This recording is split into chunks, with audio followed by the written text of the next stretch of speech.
बिस्मिल्लाहिर्रहमानिर्रहीम। अस्सलाम वालेकुम। मैं हूं सैबी काज़मी। नाज़रीन, इस वक्त दुनिया में 32,000 वायरस ऐसे मौजूद हैं जो इंसान और चौपाए जो जानदार हैं उनके ज़रिए न सिर्फ फैल सकते हैं बल्कि बहुत बड़ी तबाही फैला सकते हैं।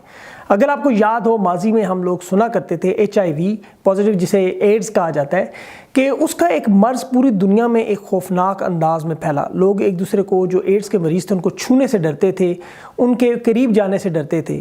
फिर ये वक्त बदला, फिर हमने bird flu, swine flu, Congo, Ebola और डेंगी, ताउन और TB, इस तरह के जो अमराज थे वो हमने वबा की सूरत में फैलते हुए देखे। रसूल अकरम सल्लल्लाहु अलैहि वसल्लम की एक हदीस है कि जिस इलाके में वबा फैल जाए आप उस इलाके से ना निकलें। उसकी वजह क्या है कि अगर आप उस इलाके से निकलेंगे तो फिर वो मर्ज़ आपके साथ ट्रैवल करेगा। आज अगर आप मगरबी दुनिया में देखें तो यहाँ पर क्वारंटीन के सेक्शन बनाए जाते हैं। अगर वबा वाले इलाके से कोई आए तो पहले उसे 2 हफ्ते तक उस क्वारंटीन में रखा जाता है। उसकी जो पूरी मर्ज़ की तशख़ीस करके उसे आम लोगों में घुलने मिलने की इजाज़त दी जाती है। इस वक्त चीन के शहर वुहान से एक ऐसा वायरस फैला है जिसे कोरोना वायरस का नाम दिया गया है, और आप सब लोग देखते हैं, सुनते हैं, TV रिपोर्ट्स में आ रहा है। कुछ लोगों का कहना है, कुछ रिपोर्ट्स है कि ये सी फूड जो समुद्री खाना है, मसलन कीकड़े हैं, रंग बिरंगी मछलियाँ हैं, जो उसके नीचे जानवर हैं, उनके जो पानी में रहते हैं, उनके खाने से आता है। लेकिन दूसरी तरफ कुछ ऐसी रिपोर्ट्स भी हैं जिनमें चूहे हैं, चमगादड़, मगरमच्छ, अजदहा, सांप और ज़िंदा जानवर जैसे भेड़िए हैं। आप कोई ऐसा जानवर, रेंगने वाली चीज़ का नाम ले लें, वो तमाम चीज़ें जब इस तरह खाई जाए, इस तरह गंदगी होगी तो फिर ये वायरस तो फैलेंगे। ये एक रिपोर्ट है, एक अंदाज़ा है कि ये वायरस इस तरह फैला है।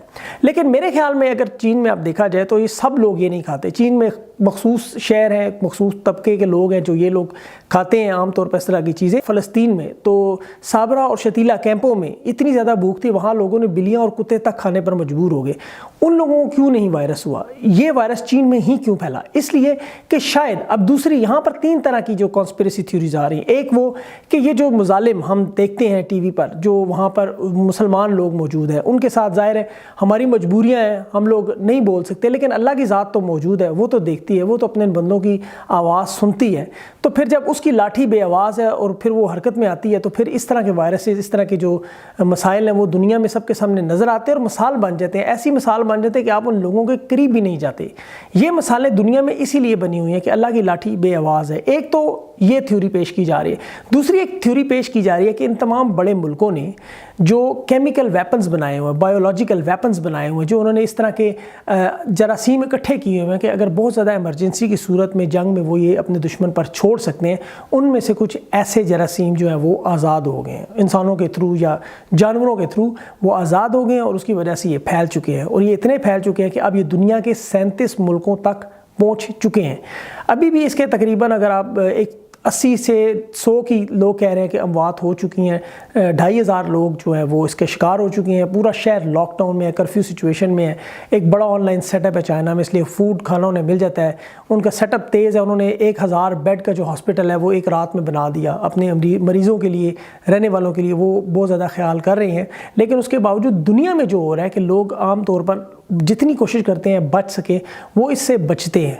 तीसरी एक ऐसी थ्योरी पेश की जा रही है जो कहा जा रहा है कि ये शायद मगरिब का प्रोपेगेंडा है कि वो चाइना को धकेलने के लिए पीछे इस वायरस को जो है वो ज़्यादा से ज़्यादा जो है वो प्रोपोगेट कर रहे हैं कि वो यार ये बहुत ख़तरनाक चीज़ है और इसके अमराज मसाइल बहुत है। लेकिन अभी ऑस्ट्रेलिया में भी इसके 5 केसेस आए हैं, 2 पाकिस्तान में भी मुश्तबा इस तरह के लोग सामने आए हैं, केसेस आए हैं। इसी तरह दुनिया के हर मुल्क में आप देखें, हांगकॉन्ग, जापान, जर्मनी में, अमेरिका में भी ये केसेस सामने आ रहे हैं और ये इंसानों के थ्रू फैले हैं। वहाँ पे जानवर इस तरह नहीं, गंदगी भी नहीं, सफाई भी है, उसके बावजूद हुए। अब इन तमाम चीज़ों का, इन सब मसाइल का जो हल मुझे नज़र आया वो ये है कि अगर आप तहारत और पाकीज़गी, यानी अगर 5 दफ़ा अगर आप वज़ू करें तो वज़ू करने से होता क्या है कि आप बार बार अपना जब हाथ, मुंह और अपने चेहरे को धोते हैं तो वो जरासीम जो आपके नथने से, आपके मुंह से निकलते हैं छींक के ज़रिए या खांसी के ज़रिए, वो फैलते नहीं हैं। वो बार बार धोने से वो ख़त्म होता है। अगर आपके इर्द गिर्द लोग सारे नमाजी हों, नमाज़ पढ़ने वाले लोग हों, आपका हल्का अहबाब हो, आपके दोस्त अहबाब हों, जानने वाले हैं, तो फिर यकीनन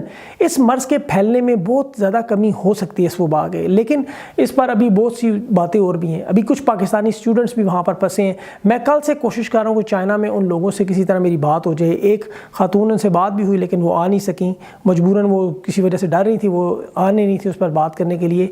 और आज मेरी कोशिश थी, जो यहाँ पर एक बहुत बड़ी ब्रेक थ्रू हुई है मेलबर्न में, اور جو ایک بہت بڑے ریسرچر ہیں ان کے ساتھ میرا پروگرام کمیٹڈ بھی تھا، لیکن وہ لاسٹ منٹ میں پل آؤٹ کر کے وہ بیچارے رات 2 بجے تک کام کر رہے ہیں، تو تھوڑا مشکل ہے، اس لیے میں نے بریک دے دی۔ میں نے کہا آپ انسانیت کا کام کرتے رہیں، لیکن اس پر مزید ایک آنے والے دنوں میں ایک اچھا پروگرام ضرور آپ کو دکھاؤں گا۔